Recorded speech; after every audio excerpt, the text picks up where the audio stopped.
Princess Harriet arrived in the kingdom today in a surprise, unannounced visit, and King Charles, his father, too busy to see her.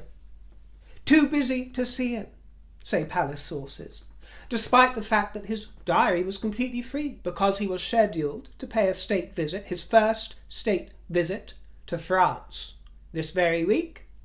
And in fact, Harry's surprise shock announcement would have coincided directly with said state visit. Coincidence? Chance? Well, we can't accuse Harry of lining up the court date to coincide with that court visit. That was out of his hands. But to decide to make that shock visit to the kingdom at the precise time was a little bit thoughtless. He's always spoken about how various departments of the palace breathe against each other and timings. Camilla's so Machiavellian, she wants to take the shine off this, that and the eighth. Well, one could accuse him of doing the same thing to his father, couldn't you? If you haven't heard, the King's state visit to France was cancelled not because of anything to do with the King, because of the chance of various protests, because of the outrage towards Macron, towards President Macron and his pension reforms. It all became a bit of a nuisance on stilts. And it's regrettable because it comes at a time when we really need amicable relationships maintained with our friends in Europe. It's crucial. It's crucial. And actually, it's one of the great strengths of monarchy, because our royal family still have wonderful ties to France. And, when things get fractious between governments, as they have done over the last few years and up and down throughout the centuries, it is so splendid to have that other element, that head of state that is diplomatic, neutral. It plays very well for us, for those that can't see the importance of it. And it's actually one of the reasons why many in France still hanker for their monarchical past. Yes, they do. Yes, they do. And I've been reading a lot about this recently. It's sort of died in the world. I even sense it and have heard it from some of my naughty American cousins, my American fruits. Not speaking for all of you. Many of you are proud to live in a republic and like the way that the king was chased away all those centuries ago. So I'm not generalizing here, but many of you have told me that part of your ancestry feels dyed in the wool and you have that craving for the mother country. It's why the royal family strikes the imagination of many Americans to this day. And there is a hell of a lot of interest from America, despite what anybody says. And you yourself will know this if you watch any royal channels on YouTube, because they thrive and jump and vibe with fabulous American fruits from all states and all tribes. Did I say tribes? Stripes. Tribes. Take your pick, my dear. Whatever you fancy. In our analytics, we can break down exactly who's watching, meaning demographically, from country by country, state by state. I know all the percentages behind the scenes of who's watching, age groups, various demographics. And when I haven't looked for some time actually, but when I look at America and it breaks down by state, the percentage of who's watching, the main state in America that's watching, it's healthy throughout all of them. The main one is California. Yes, it's actually Californian fruits. So, hello, Montecito. Welcome. Is that you, Doria? Roll up to the show. I bet our Doria is a devoted fruit, isn't she? Tuning in. I get a lot of Harry and Meghan fans as well, and a lot of them are really respectful. I know lots of them are known as the sugars and troublemakers, but I get quite a lot of respectful ones that say, I don't agree with the word you say, River, but I enjoy your show and I admire the fact that you're actually fair and respectful and don't go down the conspiracy theory road. I get that quite a lot, and I actually really appreciate that. I like that mix. I've never wanted this echo chamber. I'm digressing, aren't I? Back to this unannounced trip to attend his High Court hearing in London. He flew commercial. Oh, surprise, surprise. He flew commercial from California to show his support. Well, isn't that very interesting? Why is it so convenient and acceptable for him to fly commercial when usually he has to fly private jet out of his concerns for his safety?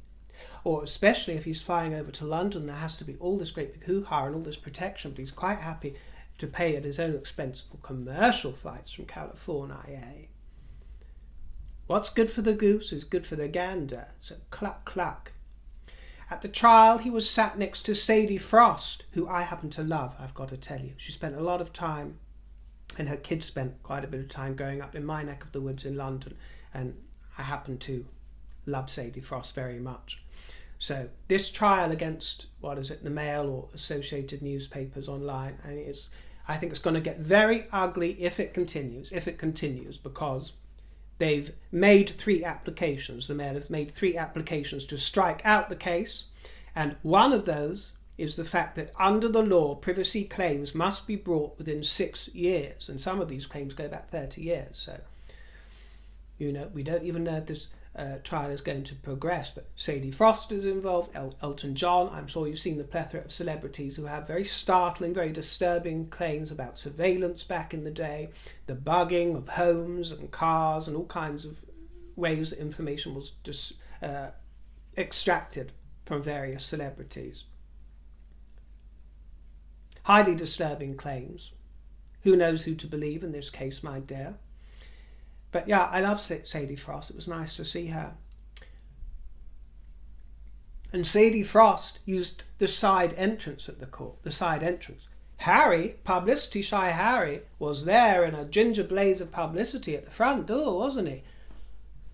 Toddering his way in. A few people said, just like he was smearing his todger all over the window in that Meghan skit. Seems to be smearing part of his body all over a photographer that was in his way. Well, it was rather strange looking at that little skirmish on camera for those of you that saw it, because it didn't seem like there was going to be a direct clash between this very insistent photographer, it has to be said, and Harry. It almost seemed like Harry made a certain play towards the photographer at the final moment, but it's very hard to read. There are those that say that Harry is red rag to a bull, but there are others that say that everybody else is a red rag to Harry. A red rag to a red flag, indeed. So it doesn't really do anything to distract from accusations of his own angry temper when you see bits of footage like that, which are quite hard to read. None of us want Pap snapping away in our face like that, do we? Whether you're Gwyneth Paltrow and her folder, her koi folder, which is sold on Goop, by the way. So it was another canny way of promoting one of the objects that you can get from Goop, or one of her affiliates, that folder she held up at the trial. And apparently she promotes it in the blurb online by saying, it's one of my favourite folders, one of my favourite notebooks, because it has no lines, so you can just fill the pages with whatever you desire and express yourself about a notebook. It's so Meghan, isn't it? I mean, I'm not putting her in the same ballpark as Meghan whatsoever, but it's one of the kind of things that she'll come out with on the TikTok. So, publicity seems to be fine when Harry craves it, because the word is that he attended this trial. And this is the other thing. He was not required to attend the trial today. No, he wasn't required at all. He could have put his feet up a Montecito and stayed there. Looked after, spent quality time with his prince and princess. And his queen! He could have stayed there and saved himself the bother and the expense, but no, he wanted to bring publicity to the trial. So, I don't know about you, but aren't you getting echoes of Diana? He's a chip off the old block, isn't he? And I'm not talking about Charles. Chip off the old block. Publicity is fine when he requires it, when he craves it, because the king is at Highgrove. He's spending time at Highgrove. And the Waleses are not in London this week, so it doesn't look like he'll be able to see his brother because it's the school holidays. He might drop in and see them. We might find out that he wants to do something with his trip, but whether they will want to receive him, I think, is a completely different question, my dear. 10,000 miles this round trip was for a court hearing that he was not required to attend. All that gas guzzling from this eco-warrior, from this paragon of green virtue, it beggars belief, doesn't it? As a person who is requesting that we, the taxpayer, fund his public protection. It seems a bit gratuitous, don't you think? I do. Welcome to the broadcast, my old fruits. I'm going to see if I can pull this show together because I wasn't feeling quite myself this morning. I had a splendid weekend, a glittering, fabulous, sexy weekend in Europe. And it was a mix of business and pleasure, but so much fun, really, really good.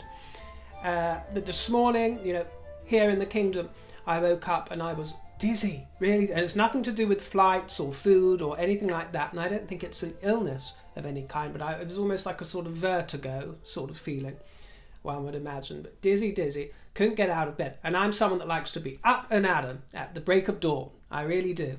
But I got up and I had to go back to bed and lie down for a while. And a while turned into an extra 3 or 4 hours of sleep. And that always sets me up for a groggy day, and the dizzy feeling still hasn't quite gone. So I'm sure it's on the way out. But so sorry to share my trials and tribulations of the day with you, my dear, but I had to just lay that down to say I'm not entirely with it, but then I never really am I, my dears? But I'll do my best to share a little time with you because it's been a few days. Although I did want to begin talking about Gwyneth Paltrow, so if you don't care to hear about her, skip ahead or do whatever you want, I don't care. But we are going to begin talking about her because I spoke about her in the previous broadcast. And I am glad that I laid down my position on Gwyneth Paltrow because I was actually, if you watch the video, you will have known that I like Gwyneth Paltrow. I have friends that are very good friends with Gwyneth Paltrow. And I feel that she was not representing herself very well over the first couple of days of the trial. Well, she pulled her socks up when she took to testify, didn't she? Stragadi Salem. I have no idea how you say your name, my dear, but Stragadi Salem. I think Gwyneth took your advice, River. She wore form-fitting black when she went on the stand. Not keen on the hair, though. It wasn't pulled back. Yes, she did, didn't she? If you watch the broadcast, you'll know she took my advice. Because I advised her to do something with the hair to blow dry some life into it, some curls and waves. That was there. I compared her to Meghan on Oprah, the colour black, adding some gravitas to proceedings. Well, she did away with that dingy, yellowy white that she was wearing because it wasn't reading well on the camera, was it? So she improved the colour, the hair, she was fresher in the face.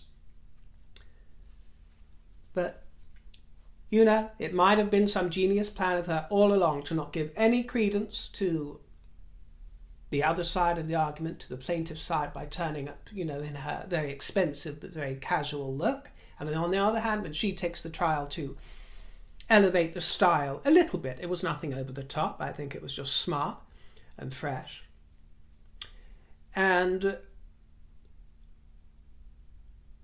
I must say, I appreciated your comments in the comment section. Some were for her, some were against her. And as I said, I have no idea what went on those ski slopes, but I do feel she's been harshly judged so far, considering the facts are not established. We only have heard 2 various reports. But there was a lot of vitriol towards Gwyneth all over the internet, including my comment section. I don't like that sort of spiteful vitriol. I think some of it is quite unnecessary. And there's a lot of reverse snobbery at play. Some people just will write off anybody who's wealthy and perceived as attractive and successful.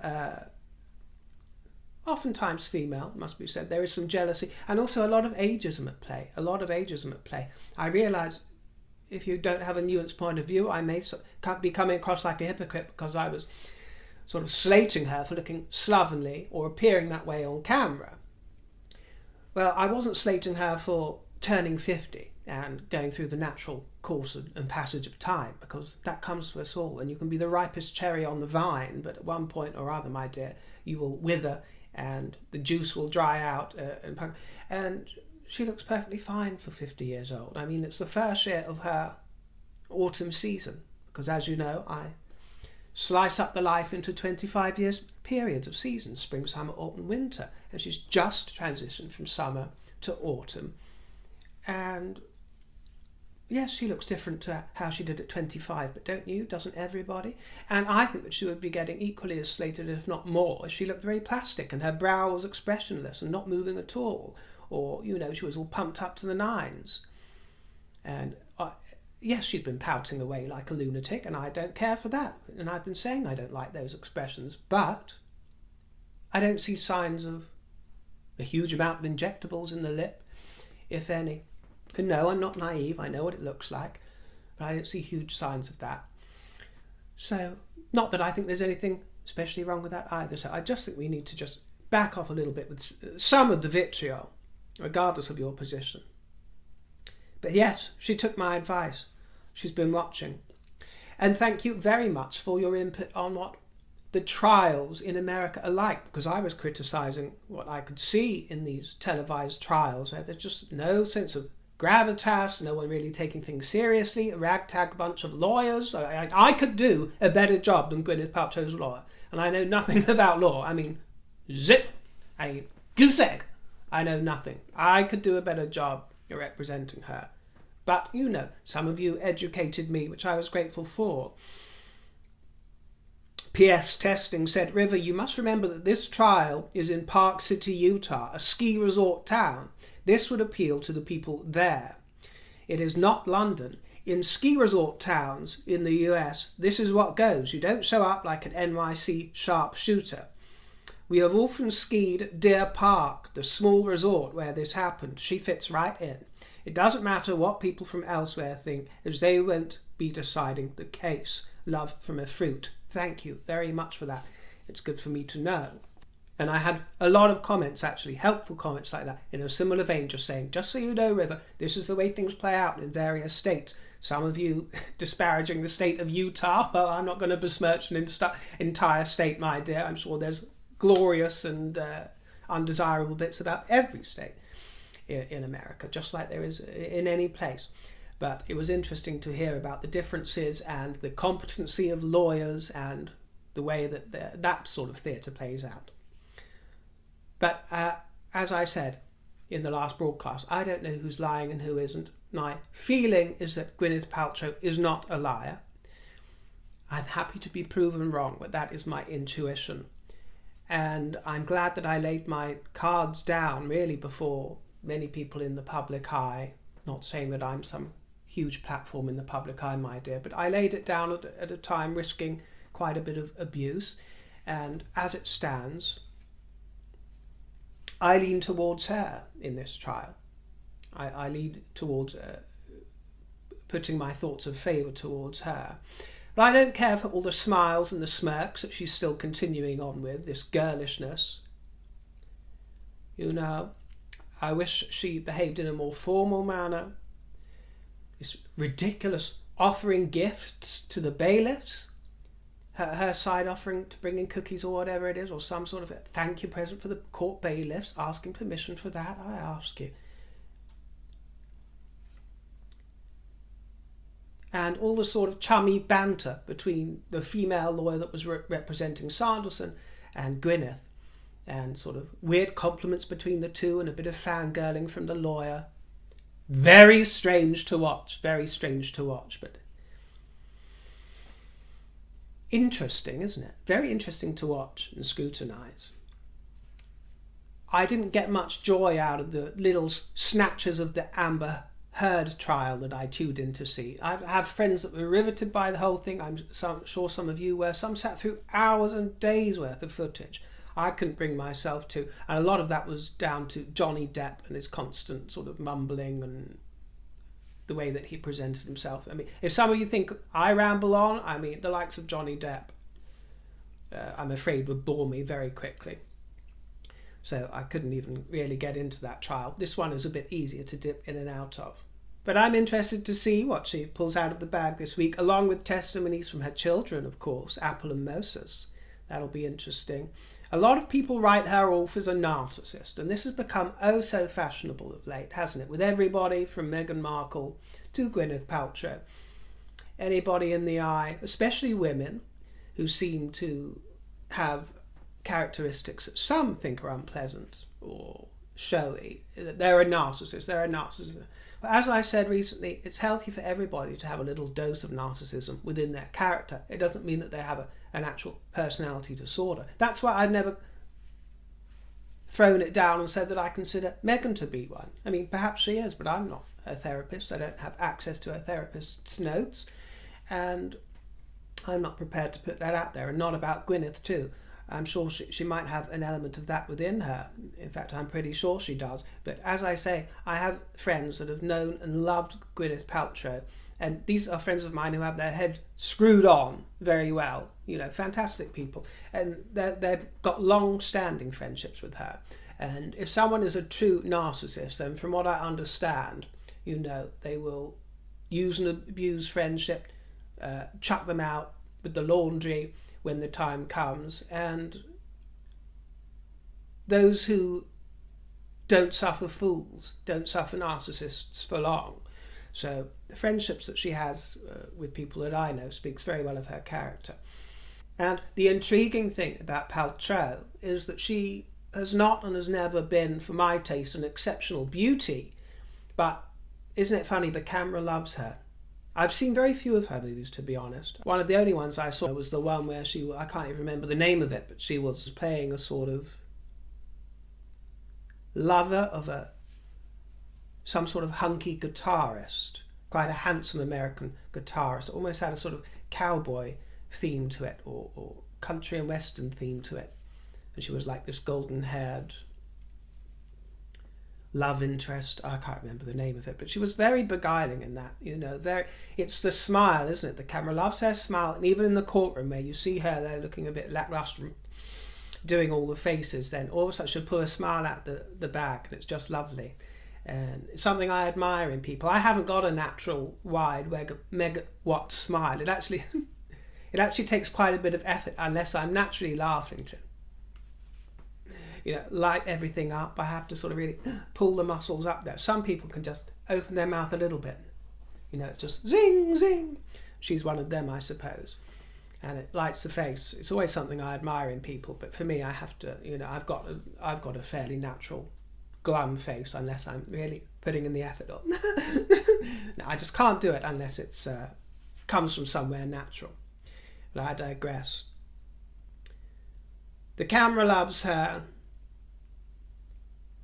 And also, a lot of people are going on about, it doesn't matter whether she's right or wrong. She never asked him if he was okay. And, you know, it's bringing back memories of Meghan Markle, isn't it, with Tom Bradby? No one ever asked if I was okay. Well, fair enough, if what he's saying is true, and that she maliciously broke all of his ribs and then ran off and bolted and did a hit and run, then of course that's despicable. And if that comes out to be true, then you certainly won't find me here doing anything other than eating the words of my impressions of what's gone on. But if what her account comes to be known as true or factual, which is that he came behind her, sounds a little bit wrong, my dear, but you know, ploughed her from behind, came through her legs, and she fell over backwards on top of him, and wasn't sure what was going on at that moment, thought it might have been something rather underhand or underleg in those first few moments. Anyway, and then was, of course, the anger came to her, and from what she says, there were people around him sort of checking that he was all right, getting back to his feet. If all that's true, then I'm afraid I agree with... My first response wouldn't be, in that scenario, to, you know, make a great big fuss of him and make a big deal of checking that he was all right. If he had already been helped to his feet, if he was sort of saying, you know, making motions as if he's all right. You know, he wasn't there, you know, completely out for the count with blood all over him and disturbed. She had just had a bit of a shock by her account. So, you know, I don't think that she was Cruella de Vil for not asking him if he was okay. But people seem to be coming to this conclusion, left, right, and all over the place, my dear, back and forth. But as respectful as you are of my opinion, I am respectful of yours. If you keep respectful towards me, you know. So we can absolutely agree to disagree. Some did, some didn't. But it's very interesting. But I'm glad I laid my cards down on the table to say that I am Team Gwynny, and I remain that way so far. Could be proved wrong, but I remain Team Gwynny, and it was nice to see her without wearing those revolting yellows. And let's see what she comes out with this week. The Princess of Wales appeared in a charming little segment chatting to the chairman of Iceland. Iceland is a budget grocery superstore, frozen foods. I've never been there, my dear. Frozen food fridges here in the kingdom, Iceland. With the chairman, Richard Walker, and they were seen chatting in the frozen aisle. They talked about Catherine's Shaping Us campaign as part of her work into the early years development. And again she wore Zara. Again she wore Zara. I'm getting so bored of telling you that she's wearing Zara. I mean, it's nice that she recycles clothes here and there, but can't we have another brand? And actually, quite by coincidence, the white blazer that I wore in the last broadcast, I think, with gold buttons, was from Zara. Picked up in haste, and I'm taking it back. I'm taking it back, which I never really do. And I never really shop at Zara, but I was in a pinch and picked it up. I knew I'd regret it. I've never purchased anything from Zara, as I've told you before, that is great quality or stands the test of time. I know people love it, and I had the best pair of jeans there that I bought from the Spanish Zara, where the quality was a bit better, and they were the best fitting pair of jeans I've ever had. My backside looked so fantastic, and it's one of those where you wish that you'd picked up 50 pairs because you can't find a good one again. You know, that's the secret of clothing, isn't it? If you find a staple and you absolutely love it and it fits like a glove, you go back to that shop and stock up so that it's going to last you for the next 70 years, my dear. You know, stock. If it works, it works. I digress. She wore Zara white tweed blazer with gold buttons paired with jeans, and this was at the store in Aylesbury, Buckinghamshire. And it's come to light that that new PR guru that she'd hired, or at least offered a job to, that we spoke about in a recent broadcast, Ali Caulfield, has decided that she will not move into the role of private secretary at Kensington Palace. Instead, she is staying on at Jamie Oliver. She doesn't want the publicity. She doesn't want the bad publicity that comes with the role. And this is one of the things, you know, in this era of social media, you know, all these workers, the courtiers, this is why the Sussex survivors don't want to come forward as well, one of the reasons. But you basically become a celebrity by association, and it's not always great fun, you know, for the likes of Jason. How is that bloody surname pronounced again? Jason Knauf. For the likes of him or whoever it is, my dear, it's a headache that some of them just don't want to take on, so. But one of the most legendary Buckingham Palace staffers of recent years, Angela Kelly, personal dresser and assistant and curator and everything. Substitute Bezzy mate of the late Queen Elizabeth, has been made Commander of the Royal Victorian Order, and she already had a Royal Victoria, an RVO that was awarded to her in 2012, but now she is a commander in recognition of her service to the Queen as part of a special set of demise awards. And that honour list also recognises many other former members of staff and many people who played important roles in the late Queen's funeral, such as the RAF flight crew who transported her coffin from Scotland, and the 8 pallbearers who were drawn from the armed forces, all this kind of thing. And wards under the RVO are in the King's Gift. They're in the King's Gift and bestowed independently at Downing Street, so it's not a government initiative. But the whispers are, you see, that there is quite a bit of shock that she has not been made a DVCO, a Dame Commander of the Royal Victorian Order, because that was expected. Well, there is still time for that to happen in the future, of course. My understanding is that there is a little bit of caution, because as we've heard in Harry's tome, and he did dramatise affairs, which I think was extremely unroyal of him and not the kind of behaviour that the late Queen Elizabeth would approve of at all, because he threw Angela Kelly under the bus. She took his criticism as well, didn't she? Because some people find her a challenge, should we put it that way? A challenge. She had the ear of the late Queen, and we have to trust the late Queen's instincts. And she was privy to a lot of confidences. She was an employee, she was not a friend, but the boundaries can be blurred, and some people didn't like that. Some people took umbrage, but some people took jealousy to her. Some people took to possessive jealousy, and Harry is one of them. Very childish, very childish. So the king is certainly not of the same mind as Harry, but everybody knows that she has certain characteristics. And there is a sense of caution within the palace because the late Queen gave Angela Kelly permission to publish another book, and as the royal family have found out in the past, the most trusted members of staff can go off rails. Did Diana think that Paul Burrell would still to this day be out there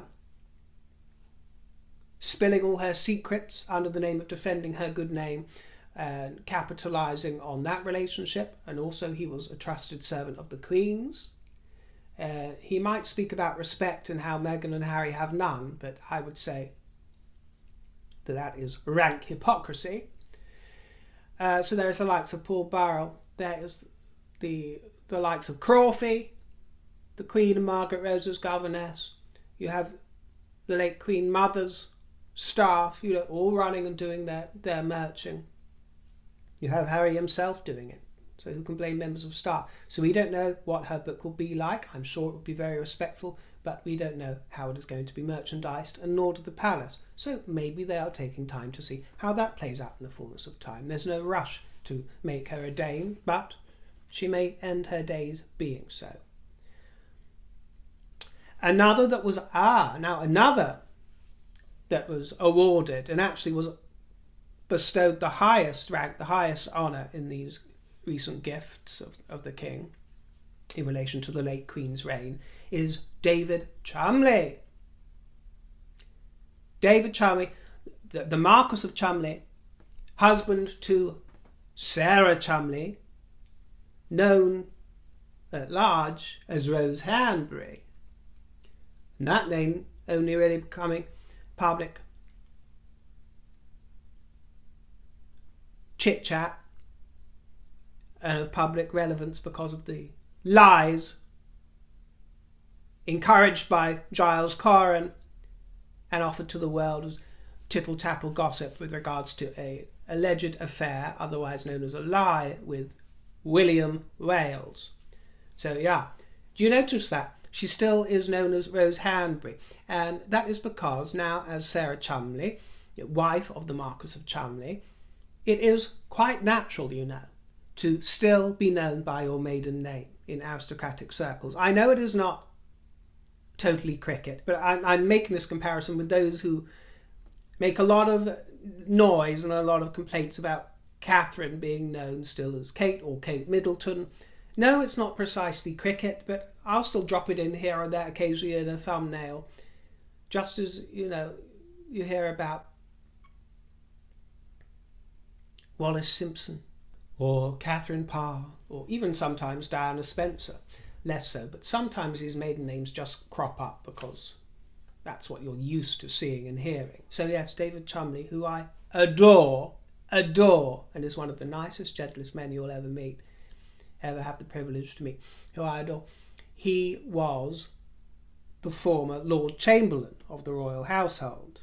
He's received this GCVO, Grand Cross of the Royal Victorian Order, and Helen Cross, who was Her Majesty's diary coordinator. Helen Cross has received a DVCO, so she does become Dame, even though Angela Kelly has not. So a few little ripples in the pond there, but let's see what happens over time. The Princess Royal took to a lovely little event the other day, the kind of thing that I think that she really enjoys, especially seeing as it involves getting out there in nature and being with animals, as well as some really nice human beings. She was hosted by the Wilson family of Cowbog Farm. What a fabulous name for a farm, Cowbog. You can just picture it, can't you? She took a guided tour of their cattle and lambing sheds and fields. This was to commemorate the day and her support of the farming industry, and the Princess Royal unveiled a plaque and planted a gum tree on the farm in honour of Lucy Wilson's Australian heritage, and her dress was a practical wardrobe with a streak of scarlet to the neck. Lovely. Her hair was iconic and upswept, affixed with a comb. Truly royal, truly Anne. Who else could do it? She was presented with a nosegay of wild flowers. You know, recently I said I'm fed up with seeing people delivering a box of flowers to Queen Camilla, and that all you need is a small little posy or a nosegay or, you know, a modest bouquet. Doesn't need to be huge bush or triffid in a box. It really doesn't, my dear. And this exemplifies a very royal nosegay, because wildflowers from nature, you know, lovely. None of these petrol garage affairs. So she got that, and she got a lovely gift as well from the Wilsons. Very familial, very lovely. Thank you for tuning in. I appreciate your company, and thank you for leaving me some juicy questions and comments for me to go through. My tip jar is in the description box, and I look forward to seeing you in the next broadcast. For now, it's ta-ta from me, and cheerio. Toodle pip, my dear. Stay royal.